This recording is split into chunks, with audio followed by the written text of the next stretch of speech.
Olá, eu sou Claudiane Tavares, sou psicanalista, sou terapeuta familiar sistêmica e trabalho com coach sistêmico.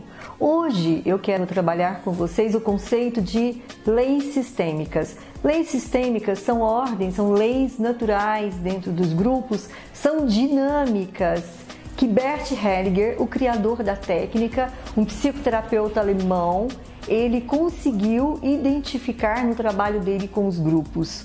Então, a princípio, todo o trabalho do Bert Hellinger foi desenvolvido com grupos familiares, mas hoje também temos trabalhos aí de observação dessas dinâmicas inconscientes, dessas leis sistêmicas também dentro das organizações, dentro dos grupos empresariais, enfim, de todos os sistemas, né?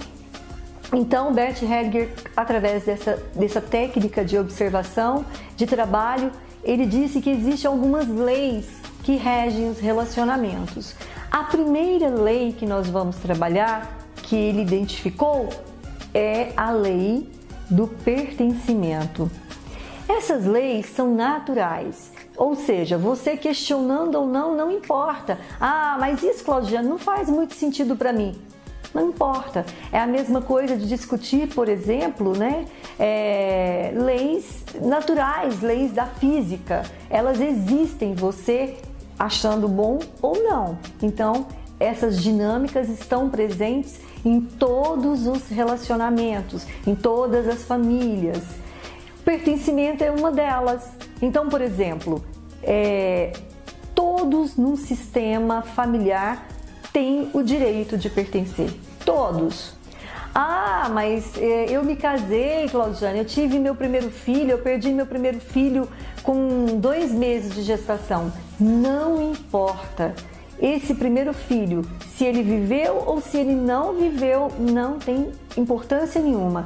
Ele deu aos pais o título de pai e de mãe. Quem faz isso é o primeiro filho.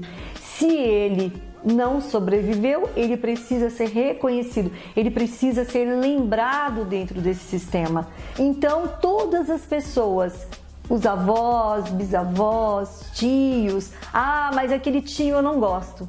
Eu acho que ele é estelionatário, ah, eu tenho aquele tio que é assassino, não gosto nem de falar dele. Não importa. Dentro da lei sistêmica, ele pertence ao seu clã familiar, ele faz parte. As leis sistêmicas, elas não julgam, elas não qualificam, elas não selecionam. Não dá para você não ser filho do seu pai. Então, não tem como eu excluir o meu pai porque eu não gosto dele. A serviço da vida, ele cumpriu a sua função de me fazer existir. Então, ele precisa ser olhado. Então, onde é que estão os emaranhados? Quando é que essas leis entram em desordem? Quando esses membros não são reconhecidos, quando esses membros não são relembrados dentro do sistema, quando eu me considero superior a quem veio antes. O passado são todos que vieram anterior a mim. Os meus bisavós, meus avós, os meus pais, no sistema, eles têm muito mais força que eu. De acordo com as leis sistêmicas do pertencimento, por exemplo, eles têm mais força que eu. Agora, quem é que precisa de cuidados especiais? A geração que nasceu agora. Então, o bebezinho, ele precisa ser tratado com bastante cuidado, porque ele vai prosseguir a saga da família, ele vai criar o futuro da família. Quando eu excluo, seja um parente que morreu, ou aquele estelionatário da família, ou o assassino, eu estou criando desordem sistêmica. E isso é um crime sistêmico. Alguém vai repetir o destino dessa pessoa que foi excluída. O clã familiar funciona como as células do nosso corpo, os órgãos do nosso corpo. Quando não dá para definir qual órgão é melhor. Se a gente pergunta, por exemplo, quem tem mais peso no nosso sistema, no nosso corpo, por exemplo, o rim ou o coração? É impossível, porque se o rim para de funcionar, provavelmente também teremos aí um comprometimento cardíaco e esse comprometimento também levará ao óbito. Então, quando uma célula cresce mais no nosso corpo, ela se torna cancerígena. Na família também. Quando alguém quer ser mais do que quem veio antes e exclui quem veio anteriormente, vão pagar um preço, né? Então, se eu sou maior, se eu sou mais forte, eu fico, o preço maior também vem para mim. Então, esse é a primeira lei. É a gente falar, olhar para todos que pertencem, excluídos, vivos, mortos, todos têm o direito de pertencer à família. Depois, nós temos a segunda lei. Qual é a segunda lei? Da hierarquia. Então, quem nesse sistema nasceu primeiro? Quem veio depois? Então, por exemplo, quando a gente fala da hierarquia, os pais, depois os filhos. Quando os pais trocam de lugar com os filhos, quando os filhos são grandes e os pais ficam pequenos, isso também traz prejuízo dentro do sistema. Função pai, função mãe, quem veio antes? Primeiro o homem, depois a mulher, depois os filhos. Quando os pais começam a ficar pequenos perante os filhos começam a salvar os pais, se intrometer na vida dos pais, decidir o futuro dos pais, eles estão fora do lugar deles. Como eu disse, quem veio antes, nós precisamos ter uma reverência, nós precisamos honrar quem veio antes, ocupar de fato o nosso lugar. Muitos filhos estão na ilusão, na fantasia infantil de que elas podem salvar os seus pais. E quando elas ficam nesse lugar, eles fazem aliança, né?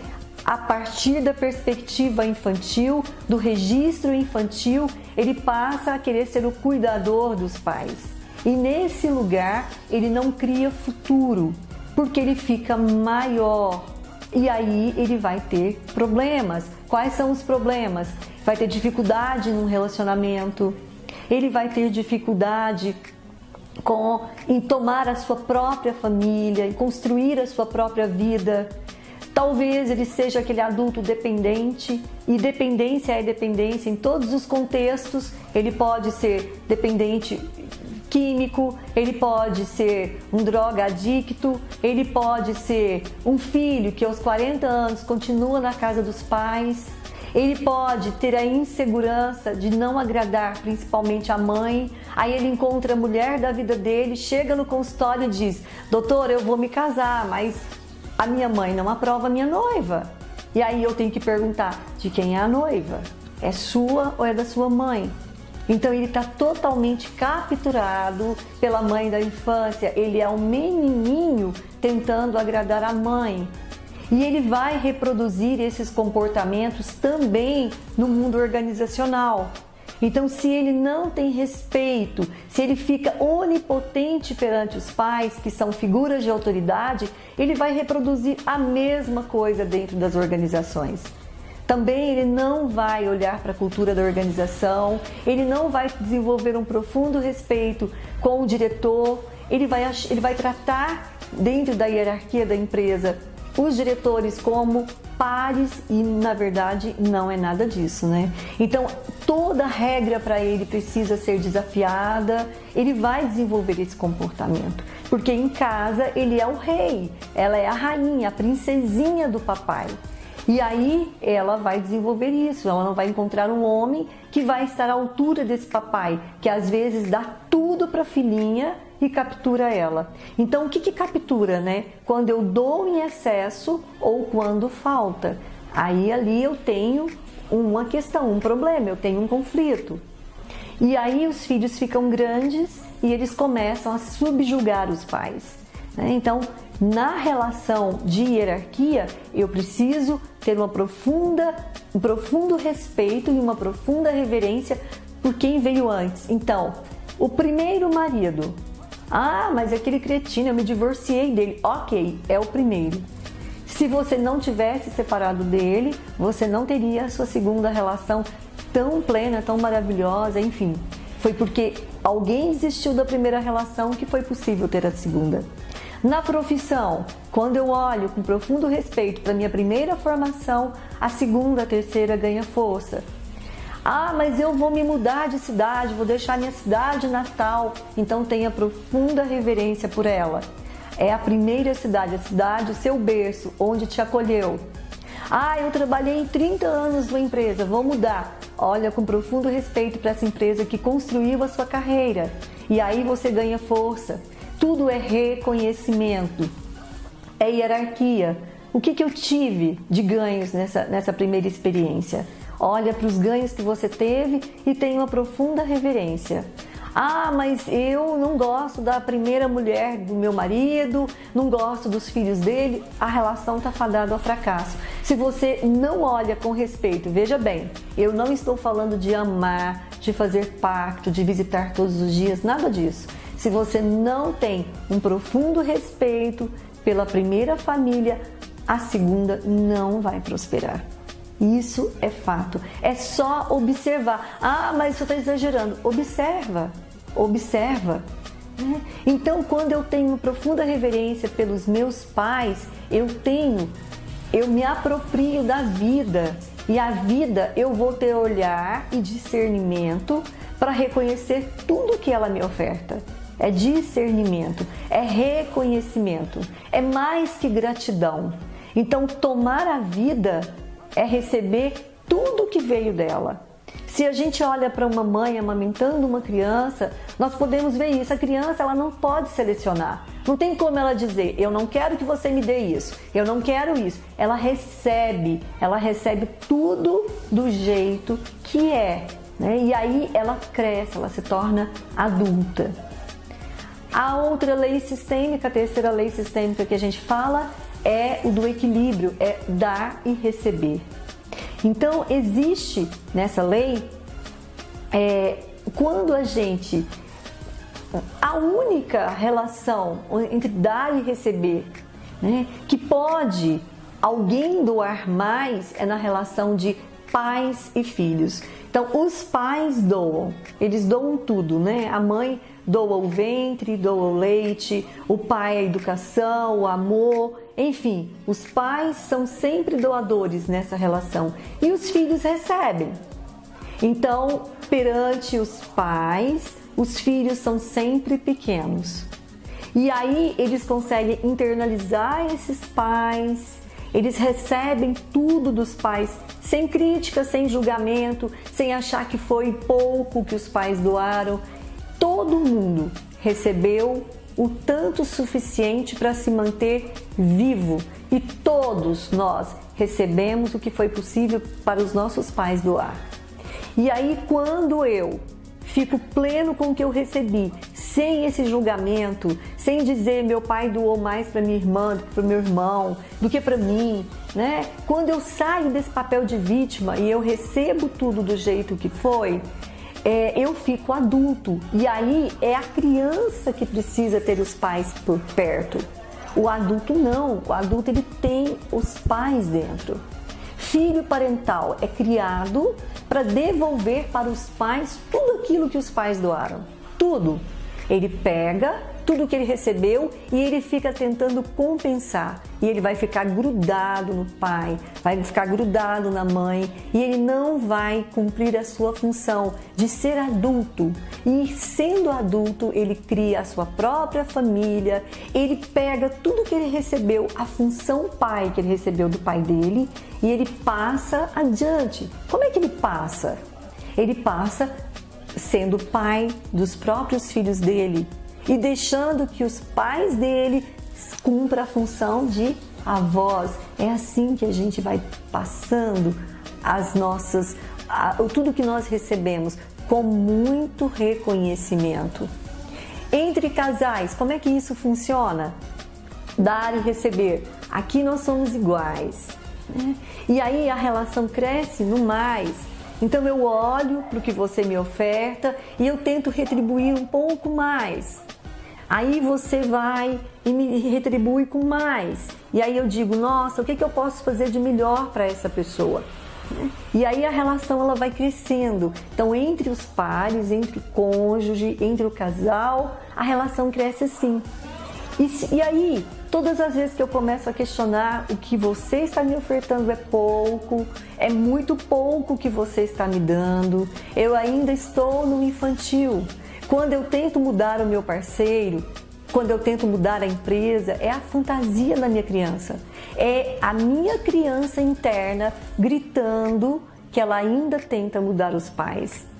Lei natural é a mesma coisa que você deixar a vida fluir. Quando eu acho que eu posso mudar o mar, quando eu acho que eu posso asfaltar todo o mar, tirar a areia e colocar asfalto, cimento, eu estou na minha fantasia da criança.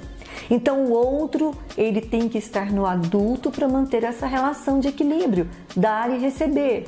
Então eu dou um elogio para o meu marido e se ele também está no adulto, ele me retribui esse elogio com qualquer mimo. Mas a relação, às vezes, ela entra na relação infantil. Então eu fico tentando mudar a personalidade, tentando mudar o jeito dele ser. Eu fico tentando fazer com que ele adivinhe as minhas coisas. Mas você não adivinhou que eu queria isso. Você não adivinhou que é o nosso aniversário de casamento. E a relação ela entra num processo de entropia. Ela vai morrer, né? Ela vai crescer, mas para baixo. Ao invés dela criar frutos, se tornar uma árvore frondosa, ela vai crescer para baixo. E aí vem o desequilíbrio, né?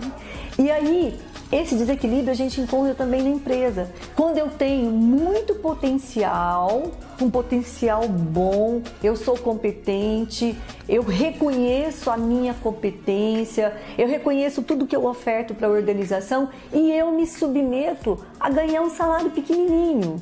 Porque, na verdade, eu estou capturado pela falta de recebimento. Eu acho que eu mereço ganhar aquilo. Porque se eu não recebi a minha vida do jeito que ela é, eu acho que eu não recebo nada, eu fico travado. E aí eu vou ficar sustentando essas relações onde eu tenho pouco lucro, pouco dinheiro, pouco afeto, pouco amor, porque eu estou na minha criança. Mas a minha criança não teve nada, então agora eu tenho um pouquinho e ainda estou reclamando. Então ser adulto é você ser do tamanho exato que você é, nem mais e nem menos. É você ofertar para o mundo algo e saber que esse algo que você oferta faz a diferença na vida das pessoas. E no mundo adulto, nós podemos ser retribuídos. E a maneira que nós somos retribuídos, para a gente poder levar a vida adiante, é com o pagamento, com o salário, com o dinheiro. E também eu posso causar uma outra desordem quando eu recebo muito e eu não tenho o que ofertar. Eu entro numa organização prometendo mundos e fundos e de repente eu fico no infantil, brincando de trabalhar, sentado em frente ao computador, fingindo que eu estou produzindo, eu estou totalmente no meu infantil. E com certeza a vida vai fazer um movimento e a pessoa vai sair desse lugar. Não fica, não tem força. Então essas são as desordens, né, que a gente precisa olhar para que a gente possa estar mais próximo do saudável. Saudável é mundo adulto. Criança é que fica chorando pelo que não teve. Criança é que fica na expectativa de que pode mudar o mundo. O mundo tem um jeito de funcionar. Mundo adulto, mundo infantil. Mundo infantil, função pai e mãe. Função, mundo adulto, você internaliza tudo que recebeu dessa educação, desses pais, seleciona o que é lixo eu não repasso. O que eu recebi que não foi legal? Para que eu vou repassar isso para o meu filho? Por que eu vou recontar essa história? Nós podemos ser o futuro melhor da nossa família, nós podemos ser um bom antepassado para a nossa família. Se a gente olha para todas as nossas desordens, se a gente pega um caminho diferente com discernimento, com clareza e selecionando aquilo que no mundo adulto é possível tolerar. O preço nós vamos pagar de qualquer maneira. Toda escolha tem uma consequência. Só a criança acha que não. Por isso a criança salta do 10º andar achando que ela vai voar, que ela vai ser o super-homem, o Batman, não sei quem, enfim, esse é o pensamento mágico. Adulto sabe que a realidade, ela chega, né? E que nós podemos, com um olhar de discernimento, de clareza e, sobretudo, de responsabilidade, produzir o nosso mundo da melhor maneira possível para nós. Ser saudável é fazer aquilo que realmente a nossa alma pulsa. Onde pulsa a nossa alma? Essa é uma boa pergunta. Qual o lugar que eu ocupo hoje no mundo? Qual é o lugar que eu ocupo no meu sistema familiar? Qual é o lugar que eu ocupo dentro da minha organização, da minha família atual? Será que realmente eu mudei de casa? Será que eu me casei e eu pertenço à minha família atual? Eu ainda estou lá tentando salvar o papai e a mamãe. Tenho que ir na casa dos pais todos os dias, tomar café da manhã, levar o filho 3 vezes por dia para a mamãe ver. Quantas pessoas casam e voltam para casa, dando os filhos para a mãe cuidar, né? Então, olha o que eu fiz, olha a produção que eu fiz no mundo, mamãe. Agora você toma conta, você cuida. E isso é fantasia infantil. E quando nós nos sentimos culpados por ter deixado os nossos pais, quando nós não internalizamos, nós estamos totalmente na nossa criança. Então, pertencimento. Quem são as pessoas excluídas do meu sistema? Quais são os meus ex-chefes excluídos? Quais as empresas que eu não gosto nem de passar na porta, que eu trabalhei, que eu não tenho um olhar de gratidão, pelo menos pelo salário que eu recebi lá no final do mês? Quais são as desordens dentro do meu sistema? Será que o meu filho está maior que eu? Será que eu estou tentando compensar, dar para o meu filho aquilo que a minha criança não teve? As minhas necessidades insatisfeitas da infância, eu estou tentando projetar nos meus filhos? Hoje em dia é moda, né? Filho tem carro com 18 anos, filho tem tudo, os pais dão tudo e vão perpetuar os filhos no infantil. São adultos no infantil que não bancam nada. É uma pena. E quem faz isso, quem transforma os filhos nisso, são os pais, quando não frustram as necessidades. Quando hierarquicamente coloca o filho acima, o filho fica muito maior ou no meio dos pais, separando os pais. E também o dar e o receber, que tanto você está doando. Na Cabala a gente diz que o ser humano, ele nasceu para compartilhar. Esse fluxo, ele fica interrompido quando a gente só recebe ou quando a gente só doa. Então, o que nós estamos compartilhando? Nós estamos compartilhando o melhor de nós. Nós estamos compartilhando a nossa consciência. O que é consciência? Consciência é força, é uma força dinâmica, é uma força atuante. Consciência também produz responsabilidade. Quando eu tenho uma competência e eu uso essa competência a serviço da vida, eu crio uma nova consciência, uma nova força de realização.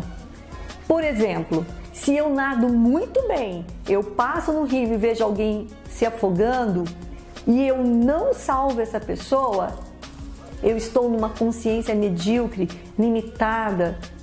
Eu estou muito mais no infantil tentando receber do que tentando doar.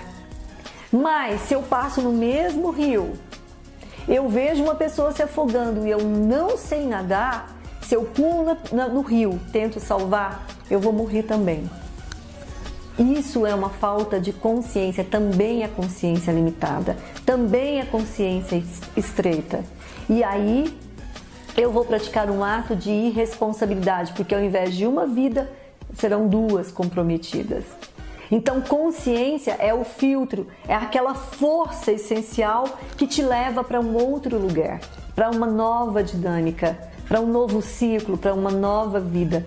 E cada vez mais, essa consciência precisa ter clareza, reconhecimento e principalmente discernimento. Fica aí a minha dica para vocês repensarem sobre essas leis sistêmicas, essas leis naturais da vida e deixar com que o amor flua, deixar com que a prosperidade venha, Que a abundância convide você a fazer uma nova saga, a construir uma nova vida, uma nova história, principalmente para as gerações que nascem depois. Muito obrigada!